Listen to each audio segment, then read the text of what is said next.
প্ৰথমতে মই আপোনালোক সকলোকে আপোনালোকৰ ইউটিউব চেনেল মনোৰম পৃথিৱীলৈ স্বাগতম জনাইছোঁ। আপুনি বাৰু জানেনে যে যিকোনো শুভ কামৰ আৰম্ভণিতে গণেশ দেৱতাৰ পূজা অৰ্চনা সম্পন্ন কৰা হয় আৰু এই পূজা সম্পন্ন কৰিলে শুভ কামত সফলতা লাভ কৰিব পাৰি। আমাৰ বিশ্ব ব্ৰহ্মাণ্ডত সৰ্বমুঠ 33 কোটি দেৱতা আছে আৰু দেৱতাৰ নাম ল'লেই সৰ্বপ্ৰথমে আমাৰ মনলৈ আহে শক্তিশালী আৰু প্ৰভাৱশালী দেৱতাগৰাকী, আৰু এইগৰাকী দেৱতাই হ'ল দেৱৰাজ ইন্দ্ৰ।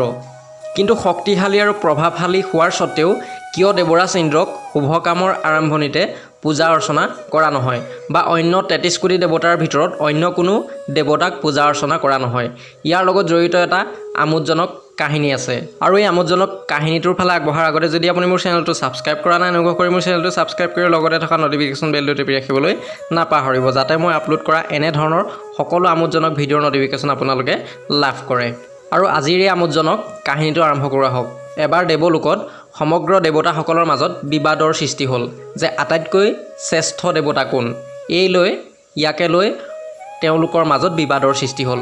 তেওঁলোকৰ ভিতৰত যিগৰাকী দেৱতাই শ্ৰেষ্ঠ তেওঁৰে পূজা অৰ্চনা কৰা হ'ব। কোনো শুভ কামৰ আৰম্ভণিতে তেওঁকেই পূজা অৰ্চনা কৰা হ'ব। কিন্তু নিজ নিজ কৰ্মক্ষেত্ৰত সকলোৱেই শ্ৰেষ্ঠ, গতিকে দেৱতাসকলৰ পক্ষে তেওঁলোকৰ ভিতৰত শ্ৰেষ্ঠ দেৱতাজনক বিচাৰি উলিওৱাটো সম্ভৱ নাছিল। গতিকে তেওঁলোক সকলো ভগৱান শিৱৰ ওচৰলৈ ৰাওনা হ'ল, আৰু তেওঁলোক ভগৱান শিৱৰ ওচৰত উপস্থিত হোৱাৰ পিছত তেওঁলোকে ভগৱান শিৱক জনালে যে তেওঁলোকৰ ভিতৰত শ্ৰেষ্ঠ দেৱতাজনক নিৰ্বাচন কৰি দিব লাগে।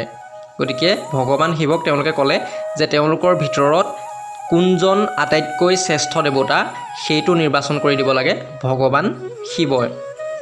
আৰু তেতিয়া ভগৱান শিৱই ভাবিলে যে এনেদৰে নিৰ্বাচন কৰাটো সম্ভৱ নহয়, কিয়নো নিজ নিজ কৰ্মক্ষেত্ৰত প্ৰত্যেকজন দেৱতাই শ্ৰেষ্ঠ। গতিকে তেওঁ এটা পৰীক্ষা ল'ব বিচাৰিলে যে আটাইতকৈ বুদ্ধিমান আৰু জ্ঞানী কোন, আৰু সেইজনেই হ'ব আটাইতকৈ শ্ৰেষ্ঠ দেৱতা।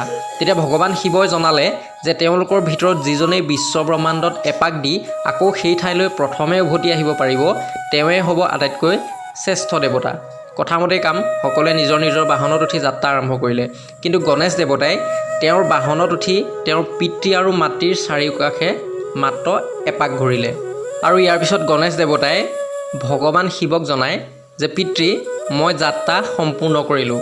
তেতিয়া ভগৱান শিৱই প্ৰশ্ন কৰিলে যে তোমাক বিশ্ব ব্ৰহ্মাণ্ডৰ চাৰিওকাষে এপাক ঘূৰিবলৈ কৈছিলোঁ, কিন্তু তুমি কেৱল আমাৰ চাৰিওকাষেহে এপাক ঘূৰিলা, গতিকে ই কেনেকৈ সম্ভৱ হ'ব?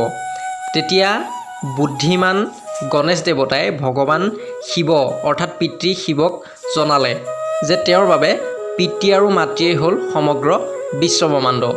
গতিকে সমগ্ৰ বিশ্ব ব্ৰহ্মাণ্ডত এপাক ঘূৰাটো কোনো প্ৰয়োজন নাই, আৰু সেইবাবে তেওঁ পিতৃ মাতৃৰ চাৰিওকাষে এপাক ঘূৰিলে। আৰু ভগৱান শিৱই গণেশ দেৱতাৰ বুদ্ধি আৰু জ্ঞানত অতি সন্তুষ্ট হৈ সকলো দেৱতাৰ আগত ঘোষণা কৰে যে তেওঁৱেই হ'ল আটাইতকৈ শ্ৰেষ্ঠ দেৱতা। আৰু তেতিয়াৰে পৰা কোনো শুভ কামৰ আৰম্ভণিতে গণেশ দেৱতাৰ পূজা অৰ্চনা সম্পন্ন কৰা হয়, আৰু এই পূজা অৰ্চনা সম্পন্ন কৰিলে কোনো শুভ কামত সফলতা লাভ কৰিব পাৰি।